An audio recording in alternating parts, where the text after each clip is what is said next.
على أشرف الأنبياء والمرسلين سيدنا وحبيبنا وشفيعنا ومولانا محمد صلى الله عليه وصحبه أجمعين. قال الله تعالى في كتابه الكريم: أعوذ بالله من الشيطان الرجيم. Fas'alu ahla zikri in kuntum la ta'lamun. Wa qala Rasulullah sallallahu alaihi wasallam, inna ummati la tajtami'u ala dhalalah. Fa iza ra'aytum ikhtilafan fa alaikum bis-sawadil a'zam. Rabbi ishrah li sadri wa yassir li amri wahlul 'uqdatam min lisani yafqahu qawli. Rabbi zidni ilman nafi'a warzuqni fahman jaida fil laili wan nahar. Allahumma faqihni fid din wa 'allimni ta'wilah. Amma ba'du. Mari kita bersyukur kepada Allah bahwa di malam hari ini kita bisa berkumpul bersama-sama dalam rangka Talabul ilmi, dan kebetulan pada malam hari ini kita akan membahas tentang materi Ahlus Sunnah wal Jamaah. Materi Ahlus Sunnah wal Jamaah atau yang disingkat biasanya Aswaja ya. Ahlus Sunnah wal Jamaah ini adalah golongan terbesar atau golongan mayoritas umat Islam yang mengikuti sistem pemahaman Islam baik di dalam bidang tauhid, misalnya mengikut kepada Abu Hasan al-Asy'ari dan al-Maturidi, kemudian di bidang fikih mengikut Imam Syafi'i atau salah satu daripada mazhab yang 4, dan kemudian di dalam ilmu tasawuf kita mengikut berpegang teguh kepada Imam Al-Ghazali dan Imam Al-Junaidi. Itulah yang dipegang oleh kelompok mayoritas Islam di dunia ini yang lebih dikenal Ahlus Sunnah wal Jamaah atau Aswaja. Ada 4 hukum yang sangat dipegang oleh kaum Ahlus Sunnah wal Jamaah. Yang pertama itu adalah Al-Quran ya, sumber hukum utama. Kemudian As-Sunnah atau Al-Hadis ya. Kemudian juga ijma ulama, dan yang keempat adalah qiyas atau analogi. Itu sekedar pengantar tentang pengenalan akidah Ahlus Sunnah wal Jamaah. Pada saat ini kita akan mencoba membahas masalah bid'ah ya. Coba dibuka halaman 32. Bid'ah ini sekarang sedang ramai ya, termasuk di sosial media ya. Bahkan sampai banyak saudara-saudara kita tanggal sebelah membid'ah-bid'ahkan kita ya. Nah, oleh karena itu agar tidak terjadi kesalahan pemahaman, maka kita perlu memahami apa sebetulnya bid'ah itu, agar kita jangan gampang membid'ahkan orang lain. Karena bid'ah ini konotasinya negatif. Dianggapnya kalau orang bid'ah itu udah sesat, kan begitu ya. Oleh karena itu kita perlu memahami apa sebetulnya bid'ah. Bid'ah ini kalau secara etimologi, ya, secara lughatan, secara bahasa ya, itu adalah sesuatu yang baru atau yang tidak ada sebelumnya. Misalnya kita lihat di dalam surat Al-Baqarah ayat 117. Badi'us samawati wal ard. Ya. Badi'us samawati wal ard. Allah lah yang menciptakan langit dan bumi. Badi. Ya, badi itu dari bid'ah. Jadi secara term etimologi alam ini ya, langit dan bumi ini bid'ah. Ini secara bahasa ya. bisa dikatakan bid'ah karena pada sebelumnya tidak ada, kan ya? Sebelum ada Allah, sebelum sebelum diciptakan oleh Allah, ya kan? Nggak ada, kan ya? Nah, kemudian adanya karena diadakan, diciptakan oleh Allah Subhanahu wa Ta'ala atas iradah Allah. Nah, maka bumi itu dinamakan al-hadis, sesuatu yang baru. Hadis, kalau qadim itu Allah. Kalau Allah itu ada dengan sendirinya dan tidak ada yang mendahului keberadaannya Allah itu. Nah, selain Allah dinamakan hadis, baru, termasuk alam semesta, termasuk langit dan bumi. Gitu. Tetapi bid'ah, kalau kita lihat dari aspek hukum Islam, inda nazariyatil hukmi, ialah segala sesuatu yang diadakan oleh ulama yang tidak ada pada zaman Rasulullah. Jadi sesuatu yang diada-adakan oleh para ahli agama, para ulama yang sebelumnya tidak ada di zaman Rasul sallallahu alaihi wasallam. Itu bid'ah. Ya. Itu kalau lihat bid'ah dari secara hukum Islam. Secara garis besarnya seperti itu. Yang jadi persoalan, nah ini yang jadi persoalan yang harus kita garis bawahi. Apakah yang setiap yang diadakan oleh para ulama-ulama terdahulu yang sebelumnya tidak ada di zaman Rasulullah itu pasti jelek? Gimana? Mana suaranya nih? Mana? Belum tentu, ya kan ya? Iya, bisa baik, bisa buruk. Kan begitu. Bisa hasanah, bisa sayyi'ah. Jadi setiap sesuatu yang diadakan oleh para ulama yang sebelumnya tidak ada di zaman Rasulullah, itu belum tentu jelek. Itu enggak? Bisa baik, bisa buruk. Bisa bagus, bisa jelek, betul enggak? Nah itu, secara logika kan seperti itu.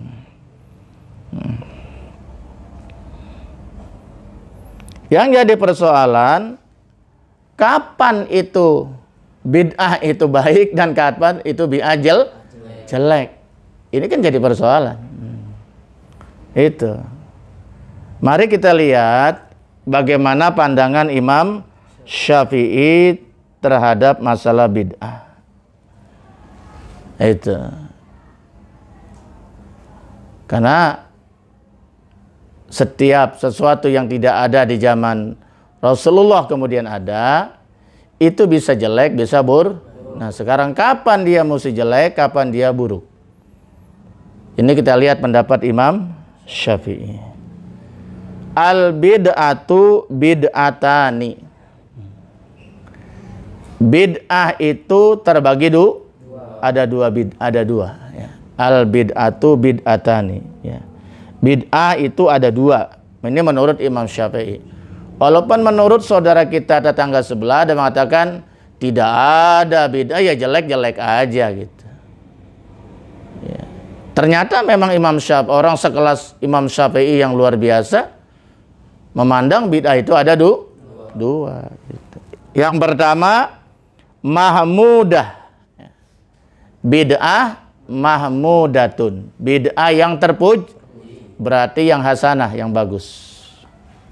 Yang kedua adalah bid'ah mazmumah. Apa mazmum? Bid'ah yang tercela, yang harus dijauhkan. Kemudian seperti apa bid'ah yang terpuji itu? Ya kan? Bid'ah yang terpuji itu adalah ma wafaqas sunnah. Jadi apa-apa yang relevan sesuai dengan sunnah. Artinya tidak menyimpang daripada substansi ajaran Rasulullah, maka itu mahmudatun kata Imam Syafi'i. itu bid'ahnya bid'ah yang terpuji, hasanah.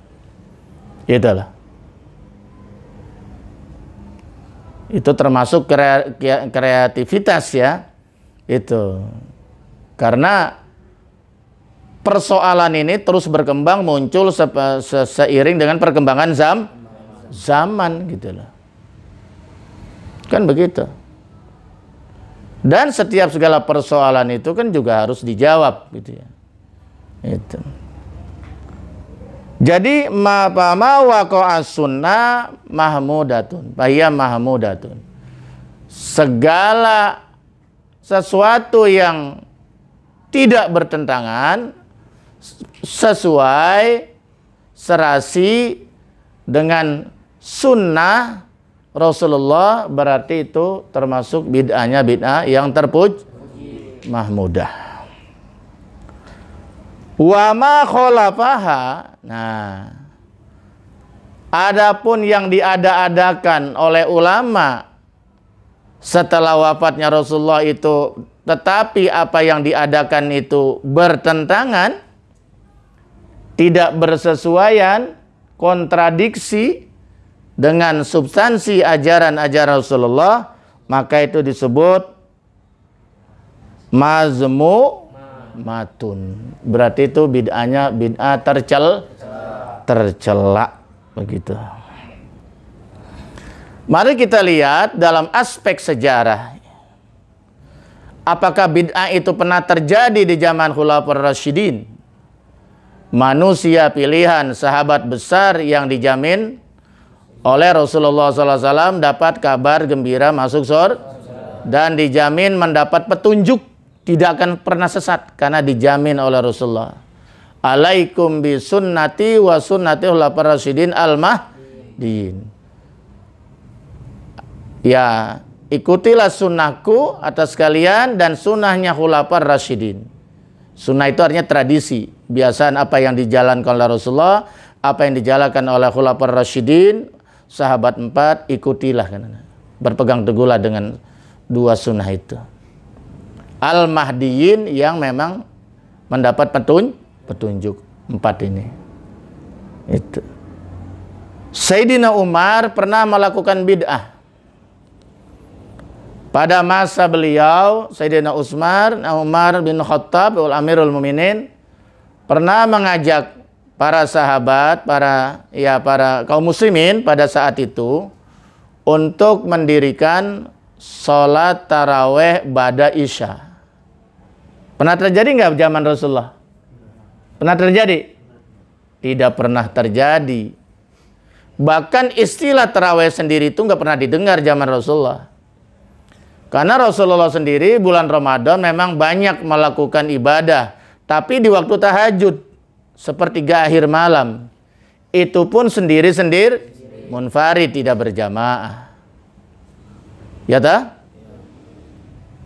Tapi terus sampai Sayyidina Abu Bakar pun demikian.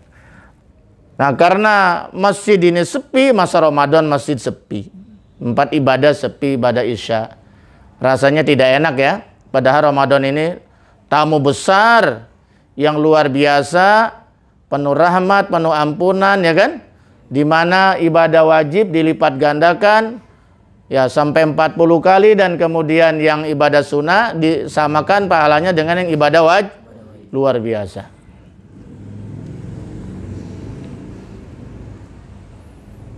Makanya Sayyidina Umar bin Khattab mengajak para kaum muslimin agar memakmurkan Ramadan dengan mendirikan sholat 20 rakaat sholat sunnah berjamaah, kemudian dilanjutkan dengan witir 3 yang dinamakan sholat taraweh. Pada saat itu imamnya kalau nggak salah namanya Ubay ini Ubay bin Ka'ab. Ubay bin Ka'ab ini qori, maksudnya bacaannya bagus, suaranya indah, makanya dialah yang ditunjuk untuk mengimami sholat taraweh. Iya, kalau jam sekarang namanya taraweh itu.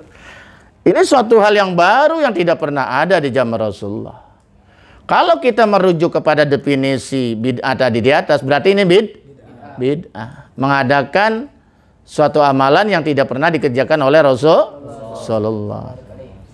Sehingga salah satu sahabat muazzinnya Rasulullah.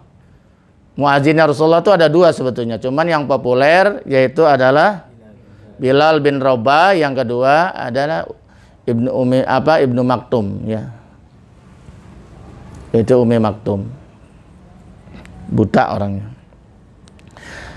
Kemudian ini Bilal bin Rabah interupsi, ya Amirul Mukminin, afwan. Ini adalah bid'ah, hajihi bid'ah. Karena ini tidak pernah dicontohkan oleh Rasulullah Sallallahu Alaihi Wasallam. Kemudian Amirul Mukminin langsung menjawab, kalau memang ini bid'ah, ya ini sesuatu yang baru yang tidak ada zaman Rasulullah, apa nikmatul bid'ah hazihi. Kata siapa tuh? Umar bin menjawab protes dari Bilal bin Rabah, ya. Nikmatul bid'ah hajihi, nikmatil bid'ah hajihi. Nikmatil bid'atu hajihi. Sebagus-bagusnya bid'ah, sesuatu yang baru, inilah dia. Itu kan. Akhirnya disepakati, ya teruslah sampai zaman tabi'in, sampai zaman tabi'in, sampai zaman Bani Umayyah, Bani Abbasiyah, terus sampai sekarang. Di Masjid Haram Mekah dan Madinah tarawih 20. Karena Bapak pernah ikut sholat tarawih di Mekah 3 malam, di Madinah 3 malam. Jadi 1 malam 1 juz. Di sini juga 1 malam 1 juz, juz mangga, juz melon, juz nangka. Ya kalau di sini 1 malam 1 juz, ya tinggal Bilal doang sama imam, sama pengurus masjid yang merebot. Nggak terbiasa. Di sana tuh biasa, makin malam makin asik. Apalagi di Madinah, makin malam makin sejuk. Sunyi, orang puluhan ribu tapi sunyi sekali, Masya Allah. Kira-kira 11:30 baru bubar. Di sini 11:30 sudah ngorok. Ya. Itu sampai sekarang berjalan. Tarawih itu ide dari Sayyidina Umar bin 20 rakaat. Nah itu. Nah jadi bolehkah kita mengadakan bid'ah? Nah itu kan. Jadi ada pertanyaan kan ya. Kalau begitu Sayyidina Umar kan melakukan suatu hal yang baru. Boleh enggak kita mengadakan bid'ah? Nah, untuk menjawab pertanyaan ini, marilah kita kembali kepada hadis Rasulullah Sallallahu Alaihi Wasallam. Ini bisa menjadi inspirasi ya. Man sanna fil Islam sunnatan. Barang siapa yang mengadakan suatu cara yang baik, sunatan hasanatan, berarti yang mengadakan sesuatu tradisi yang baik, sunatan hasanatan, suatu cara yang baik gitu. Palahu ajruha, maka dia mendapat pahala dari idenya tadi itu ya.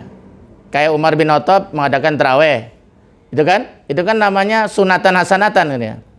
Berarti Sayyidina Umar bin Khattab mendapat pahala karena itu terus dilakukan dan itu baik gitu. Tidak bertentangan dengan sunnah Rasulullah SAW. Jadi begini, setiap yang tidak dicontohkan oleh Rasulullah itu belum tentu salah. Betul nggak? Begitu. Setiap sesuatu yang tidak ada zaman Rasulullah itu belum tentu salah ya gitu. Wa ajru man amila biha, dan juga akan mendapat pahala man amila biha, orang yang ngikutinnya, yang mengerjakan dengan ide baru tadi itu, tarawih itu misalnya begitu. Min ghairi ayan kuso min ujurihim syai'a, tanpa dikurangi sedikit pun pahalanya Sayyidina Umar bin Khattab. Umar dapat pahala orang sepenuh masjid Madinah itu, belum di Masjidil Haram, bahkan seluruh dunia. Sayyidina Umar berapa dapat pahala itu? Berdasarkan hadis ini. Kalau umat Islam ada 2 miliar, dia dapat 2 miliar pahala tuh Sayyidina Umar bin Khattab. Karena dia menciptakan tradisi baru yang baik gitu loh. Dari mana? Dari orang yang mengikutinya. Tapi orang itu tidak dikurangi sedikit pun pahala tarawehnya. Paham ya? Nah, kira-kira seperti itu. Waman sanna fil Islam sunatan sayiatan. Sebaliknya, barang siapa yang menciptakan tradisi baru yang jelek, yang buruk. Tadi kan yang bagus. Ya kan? Kalian sunatan menciptakan sesuatu hal yang buruk, fa'alaihi wijruha, maka atasnya mendapat dosa. Wijrun itu apa? Dosa ya. Wa wijru man amila biha dan juga orang yang mengikutinya. Jadi dapat warisan dosa gitu loh. Nauzubillah kan ya. Bukan sodako jariah tapi pahala dosa jariah. Orang yang menciptakan suatu perbuatan maksiat, kemudian perbuatannya terus dilakukan, maka dia dapat kiriman dosa sampai ke alam kubur. Nauzubillah summa nauzubillah.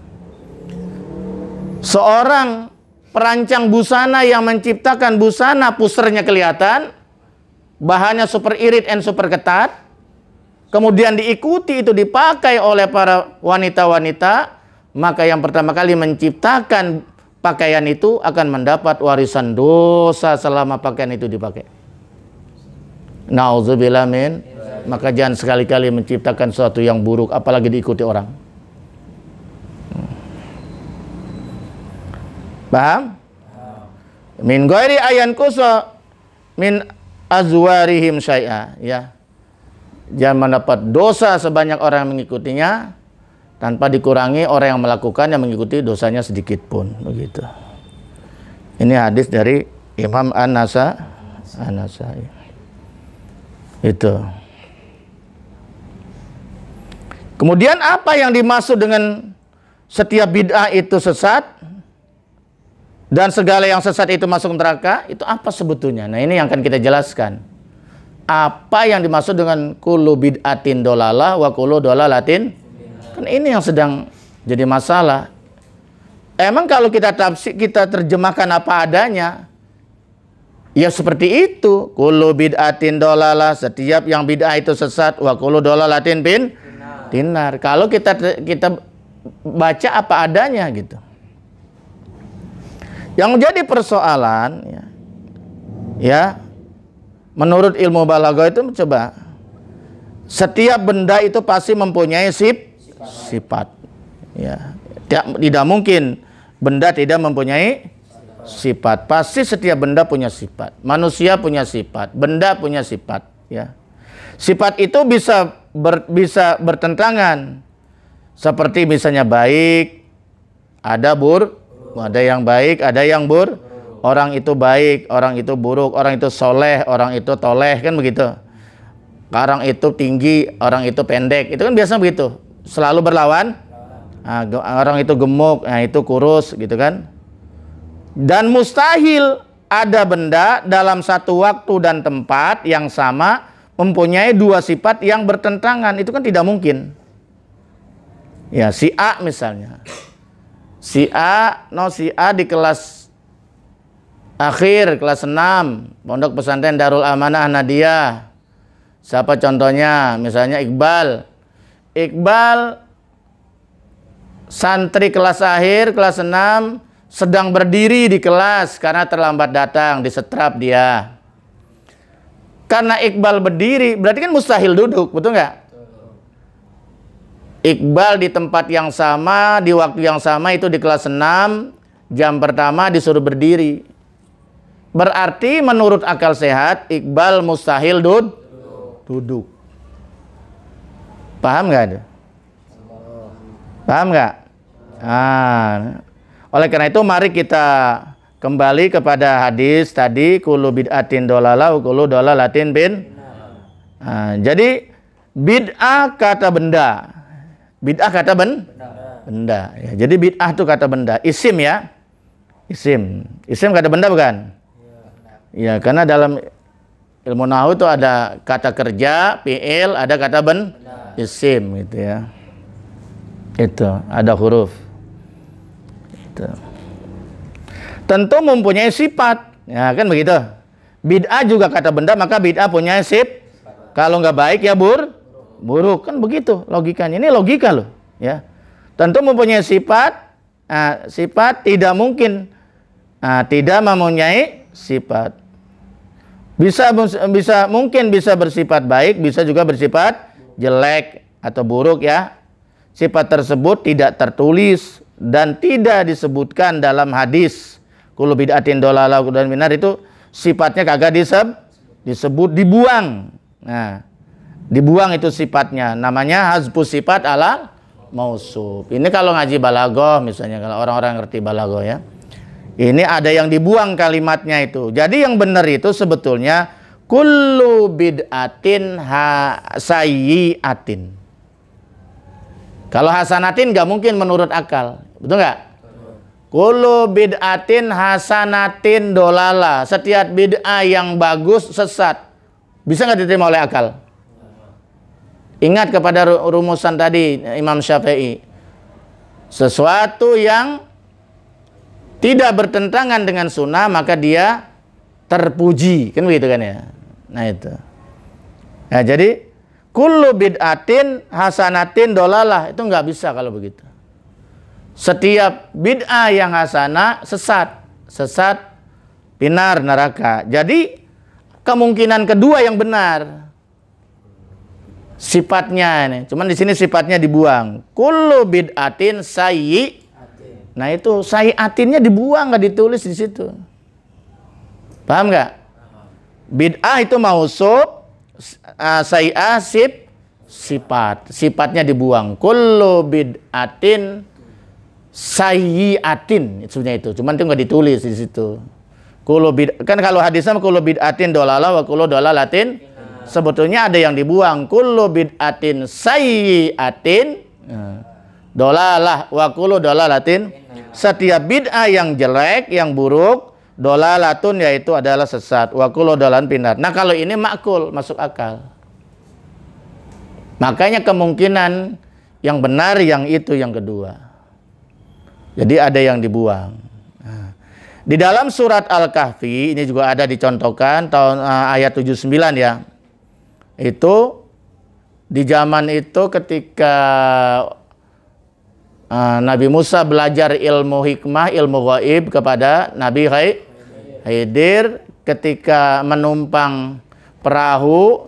Ini punya orang rakyat biasa ya, rakyat bawah gitu. Nah ini dibocori gitu. Perahunya dibocor. Ya, perahu buat nyarikan gitu kayak kapal kecil gitu. Dibocorin itu sama Nabi. Kan marah ini Nabi Musa, padahal Nabi Musa lagi belajar ya, gitu. Bilang jangan bertanya kalau kau belum selesai perjalanan ini, ntar baru kau jelaskan. Begitu Nabi Khidir pesan. Tapi dia ngelihat kezoliman menurut Nabi Musa, zolim ini, masa perahu orang dibolongin, tuh nggak ya? Cuman Nabi Musa nggak nyampe, nggak tahu apa yang akan terjadi. Padahal di depan sana itu ada raja zalim yang akan mengambil setiap perahu yang setiap kapal-kapal yang bagus akan dirampas ini raja zalim. Nah, daripada dirampas kasihan ini punya rakyat dibolongin. Nah, kan begitu kayak itu. Ayatnya wa kana wara'ahum, ya kan? Wa kana wara'ahum malakun, dan ada di belakang mereka itu siapa? Para nalai. Ya malakun itu raja jolim. Ya khuzu kulla sapinatin gosba, dan dia akan mengambil merampas setiap kapal gosba secara gosop, paksa. Artinya dirampas. Ya, itu di situ kulla sapinatin, setiap kapal. Kan nggak mungkin setiap kapal semua diambil oleh raja kan ya? Yang diambil yang mana? Kulla sapinatin hasanatin, setiap kapal yang cakep. Tapi di Qur'annya nggak ada kalimat hasanatinnya, nggak ditulis gitu loh. Itu namanya hazfus sifat alal mausuf. Sebetulnya kullu sapinatin hasanatin gosba. Nah, tapi di ayatnya kulla sapinatin gosba. Paham ya? Nah ini kalau dalam ilmu balaghah ya, saya nggak pakar dalam ilmu ini. Nah itu katanya membuang sifat ya. Hazfus sifat alal mausuf. Ya seperti itu. Itu dalam Al-Quran. Hadis pun itu ya ada hubungannya dengan itu. Jadi ada sesuatu yang dibuang. Begitu. Itulah sekilas tentang masalah bid'ah. Nah sekarang kita lihat tahlilan bertentangan enggak? Tahlilan yang strukturnya seperti itu, dari mulai tawasul, membaca kulhu, ya kan ya? Kan kayak ayat Quran semua yang dibaca itu. Kulhu, terus apa lagi? Al-Falaq, An-Nas, surat Al-Baqarah, salawat, tasbih, lafzul jalalah, kan nggak ada yang bertentangan itu. Semua itu kalimat zikir, nggak ada yang bertentangan dengan sunnah, dengan Al-Quran. Jadi boleh kita katakan tahlilan itu adalah bid'ah hasan yang bernilai ibadah, ada pahalanya gitu loh. Paham nggak kira-kira? Mengadakan peringatan maulid, ada nggak yang bertentangan? Itu upacara seremonial maulid seperti itu, susunan acaranya, itu nggak ada zaman Rasulullah. Tapi Rasulullah sendiri memperingatkan maulid dengan cara sendiri. Karena belum dibutuhkan untuk acara ramai seperti itu kan ya. Itu dengan puasa setiap hari Senin. Kenapa kau selalu berpuasa di hari Senin ya Rasulullah? Ulidu fi, karena aku dilahirkan di hari Senin. Jadi mempuasakan hari kelahiran itu termasuk dibolehkan. Kalau kamu di puasanya hari Kamis, puasalah hari Kamis, puasa Rebo, puasalah Rebo. Nggak apa-apa. Paham ya? Tapi peringatan maulid secara seremonial itu memang tidak ada. Itu mulai ada pada zaman Harun ar-Rasyid kalau nggak salah itu. Itu lebih besar, benar-benar dahsyat besar. Sampai berhari-hari ya. Diadakan lomba mengarang sirah nabawiyah. Maka terciptalah itu buku rawi itu kan ya. Itu dihadiahkannya emas. Itu kan. Luar biasa untuk menghidupkan sunnah Rasul. Jadi maulid itu tujuannya untuk menghidupkan sunnah Rasulullah, belajari hadis apa itu sirahnya nabawiyah, sejarah Nabi untuk kita kembali mencontohnya Rasul, perjuangannya Rasulullah. Kan itu ada semua dalam kitab rawi ya, berjanji ya. Sintu Duror, Adiba, macam-macam ya. Saraful Anam, itu semuanya tentang sejarah Nabi. Masa baca maulid sejarah Nabi nggak boleh? Baca kitab Biro Sableng aja boleh, ya kan? Baca komik si buta dari gua hantu aja boleh, betul nggak? Masa baca sejarah Nabi kagak boleh? Terlalu bener, ya dah? Gitu.